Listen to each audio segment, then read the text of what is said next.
Ali Khamenei's funeral in Tehran is turning out to be far more than a moment of national grief.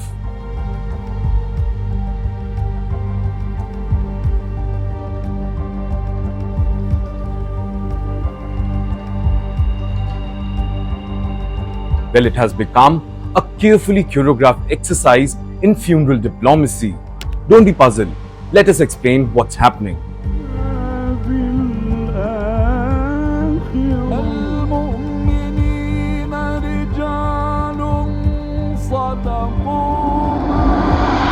Well, each foreign delegation that approached the coffin of slain supreme leader was met with a different Quranic verse, chosen in way that diplomats and analysts now read as a coded report card on their conduct during the recent war and their broader relationship with Tehran. So in today's edition of From the News Desk, we will tell you all about Iran's funeral diplomacy and how, using Quranic verses, Tehran ranked its allies, rivals and fence-sitters after the war with US and Israel.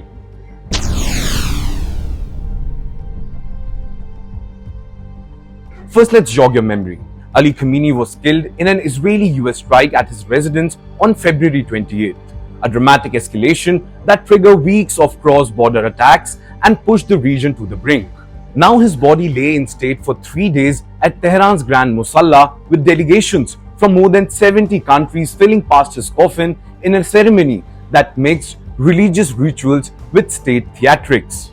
Remember, no senior Western officials attended, but presence of Russia, China, India, regional countries like Qatar and Saudi underscores Iran's drive to show it is far from isolated despite US and Israeli efforts to contain it. Now, it was during these moments of protocols that Iran introduced a striking innovation: tailored Quran recitations for each delegation. In fact, Iranian outlets and social media users soon noticed that the verses were not random, but seems to be in track with how Tehran judges each country's behavior in the recent conflict and also in the larger regional context. Some passages praise steadfastness, sacrifice, and victory, placing certain actors in a celebrated axis of resistance, while others carried a tone of warning or disappointment for governments seen as hesitant, divided, or quietly aligned with Iran's enemies. For Hamas, Hezbollah, Houthis, Iraq's Hasad al-Shabi, and Taliban, the chosen verses stressed on martyrdom, unwavering pledge to God, and the promise of eventual victory, even after many battlefield setbacks. Now, these choices reinforce Tehran's narrative that an Islamic front has stood firm against Israel, the United States, and their partners, and that the war has left Iran stronger and closer to consolidating control over key regional checkpoints such as the Strait of Hormuz. Now, by contrast, state allies like India, Russia, and China received gentler verses about righteousness, reassurance, and reward, signaling respect and gratitude for their role, while regional partners that straddled both worlds like Qatar, Turkey, Pakistan, Egypt were placed in a middle tier, welcome and praised but not quite embraced. For them, Iran selected verses about clear triumph and sacrifice, but stripped of the harshness, battlefield imagery used for frontline actors.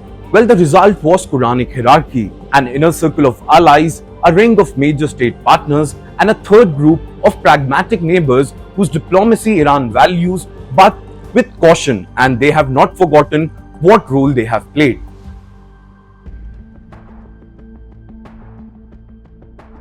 No verse drew more attention than the one chosen for Saudi Arabia.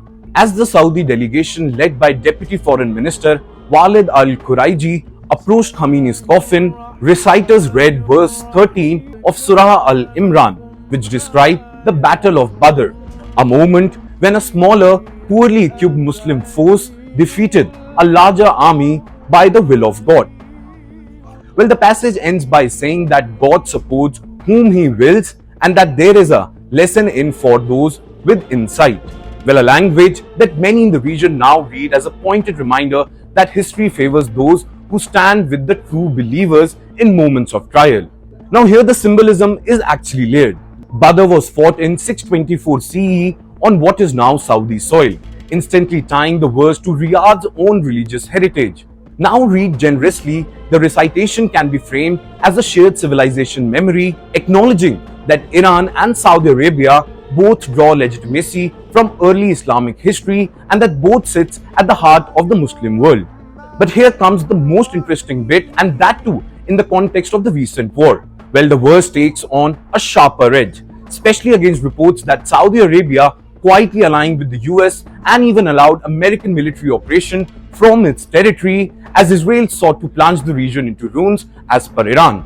Now, Tehran, by contrast, portrays itself as the embattlement but steadfast force that took the blow and emerged stronger, holding firm against Israel, the United States, and any regional power that stood too close to them. In that very framing, the Battle of Badr verse functions almost like a mirror held up to Riyadh. It invites Saudi leaders to ask which side of the battlefield they stood. In fact, the choice of verses has already sparked debate across the Arab world, with some commentators calling it undiplomatic and unnecessarily provocative for a moment of national mourning. On the flip side, others defend it as a sophisticated way of saying that Iran keeps score and that Saudi Arabia's quiet partnership with Washington in the war has not gone unnoticed in Tehran. Now, in this very reading, the funeral becomes a stage on which Iran could both extend formal respect to a rival power and remind it that religious history and present-day choices no longer align as neatly as they did once.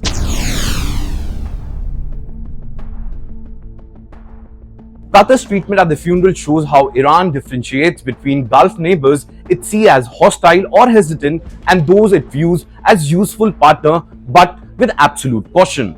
Now, Doha, which has played a central role as mediator between Iran, the US, and Western governments during this very crisis, received a verse about clear triumph and divine forgiveness and favor. In fact, the same opening of Surah Al-Fath that was used for Palestinian Islamic Jihad and the Taliban. Now, by giving Qatar the same core verse as two very different movements, which is one of Palestinian and one of Afghan, Tehran appears to place Doha in a special category, not a battlefield ally, but a felicitator whose efforts help bridge divides between Iran and the US, much to Israel's annoyance. Now, that position matters for Gulf politics, where Qatar's role as mediator has often put it at odds with both Saudi Arabia and the United Arab Emirates over how to handle Islamist movements and Iran's regional reach. In fact, Iran's Quranic choices signal that in Tehran eyes, Doha's diplomacy has been on the right side of the ledger during this very crisis.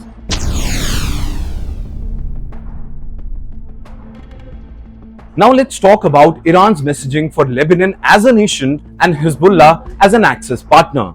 Now, the contrast between the verse for Hezbollah and that for the Lebanese state shows how finely Iran is slicing these signals. Well, Hezbollah received an encouraging passage telling them not to feel weakened or grieve, casting the group's losses as part of a divinely managed cycle in which God chooses martyrs and tests loyalties. In fact, the Lebanese government, by contrast, was addressed with a verse about people who would not have obeyed even if told to sacrifice themselves or leave their homes, landing as a rebuke for what critics see as Beirut's reluctance to confront Israel while fault-lining Hezbollah's retaliatory strikes. Now, taken together, these choices amount to a Quranic map of Iran's current worldview. The axis of resistance is celebrated as steadfast and victorious. Major powers like Russia and India are reassured and thanked. Regional partners such as Qatar and Turkey are gently pushed to continue their supportive diplomacy, and rivals or hesitant neighbors, above all Saudi Arabia, are reminded that Tehran knows who stood where when the war broke, and most importantly, that the lessons of Badr still applies. Now, in turning Khamenei's funeral into a stage for such layered messaging, Iran has blurred the lines between mourning and foreign policy, using sculpture to speak a language that every delegation understands, even when the words are few and implications are many. Well, with that, it's a wrap on today's edition of From the News Desk. Thank you so much for watching, and I'm Yash Goyal, signing off for Times Now Digital. Until next time, take care and keep watching this space for more such videos.